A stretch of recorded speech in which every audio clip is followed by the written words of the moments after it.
Hi friends, మనం సేమియా పాయసం ఎప్పుడు చేసినా కానీ ఎన్ని గంటలున్నా చిక్కబడకుండా అలాగే టేస్టీగా రావాలంటే ఈ చిన్న టిప్ ఫాలో చేయండి. ఫస్ట్ టైం చేసినా కానీ పర్ఫెక్ట్గా వస్తుంది.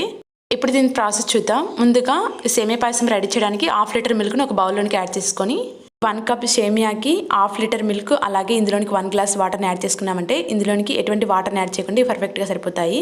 ఇవి బాయిల్ అయ్యేలోపు నెక్స్ట్ ప్రాసెస్ చూద్దాం.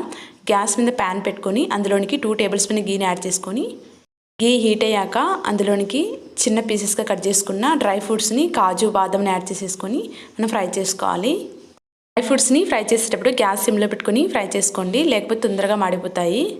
కాజు బాదం లైట్గా ఫ్రై అయిన తర్వాత ఇందులోనికి కిస్మిస్ను యాడ్ చేసుకోవాలి. మనం కిస్మిస్ని వేసేసుకున్న తర్వాత గ్యాస్ ఆఫ్ చేసేసుకొని కూడా ఫ్రై చేసుకోవచ్చు. ఇవి ఎందుకంటే తొందరగా కొంచెం వేడున్నా కానీ అవి తొందరగా కుక్ అయిపోతాయి. ఈ విధంగా కిస్మిస్ కూడా ఫ్రై అయిన తర్వాత సెపరేట్ బౌల్లోనికి వీటిని సర్వ్ చేసేసుకుంటే సరిపోతుంది. ఏ ప్యాన్లో అయితే మనం డ్రై ఫ్రూట్స్ని ఫ్రై చేసామో అదే ప్యాన్లోని 1 కప్ సేమియాను వేసేసుకొని వీటిని కూడా లైట్ బ్రౌన్ కలర్ వచ్చే వరకు మనం ఫ్రై చేసుకోవాలి. ఇలా సేమియాను ఫ్రై చేసుకోవడం వల్ల ఇవి స్టిక్కీగా అలాగే చాలా టేస్టీగా ఉంటుంది పాయసము. వీటిని ఫ్రై చేయకుండా చేసుకున్నారంటే పాయసం అనేది తొందరగా టైట్గా అలాగే ముద్దలాగా అవుతుంది. ఈ విధంగా లైట్గా బ్రౌన్ కలర్ వచ్చిన తర్వాత గ్యాస్ ఆఫ్ చేసేసుకొని గ్యాస్ మీద పాలు పెట్టుకున్నాం కదా, ఇలా పొంగు వచ్చిన తర్వాత ఒకసారి మిక్స్ చేసుకొని వీటిని గ్యాస్ ఆఫ్ చేసుకోవాలి. ఈ పాలను మనం ఫ్రై చేసి పెట్టుకున్న సేమియాలోనికి వేసేసుకోవాలి. ఇందులోనికి మొత్తం పాలను వేయకుండా 1 కప్పు వరకు వీటిని సైడ్ పెట్టుకోవాలి. ఈ పాలను కూడా మనం లాస్ట్ యాడ్ చేసుకుంటాము. తర్వాత ఈ సేమియా మొత్తం ఈ పాలల్లో మిక్స్ అయ్యేలా కలుపుకోవాలి. దీనిని కూడా మనం గ్యాస్ సిమ్లోనే పెట్టుకొని వీటిని మిక్స్ చేసుకోవాలి. మనం ఈ సేమియాను మిక్స్ చేస్తూ ఉంటేనే కుక్ అయ్యి ఇలా పైకి అనేది సేమియా మొత్తం పైకి తేలుతుంది. ఇలా మనకి సేమియా అనేది కుక్ అయిన తర్వాత ఇందులోనికి షుగర్ని యాడ్ చేసుకోవాలి. ముందుగానే షుగర్ యాడ్ చేశారంటే సేమియా మొత్తం స్టిక్కీగా అలాగే ఉండిపోతుంది.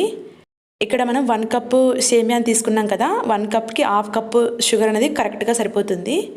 షుగర్ మొత్తం ఇందులో మిక్స్ అయ్యేలా కలుపుకొని షుగర్ ప్లేస్లో మీరు బెల్లంనైనా యాడ్ చేసుకోవచ్చు, మీకు షుగర్తో చేయడం ఇష్టం లేకపోతే.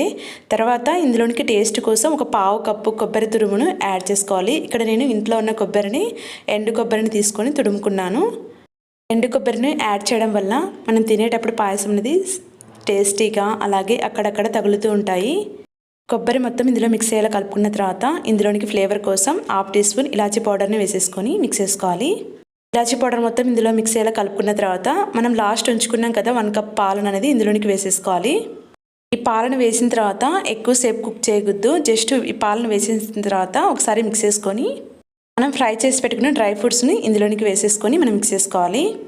డ్రై ఫ్రూట్స్ మొత్తం మిక్స్ అయ్యేలా కలుపుకొని గ్యాస్ ఆఫ్ చేసుకుంటే మన టేస్టీ పాయసం అనేది రెడీ అండి.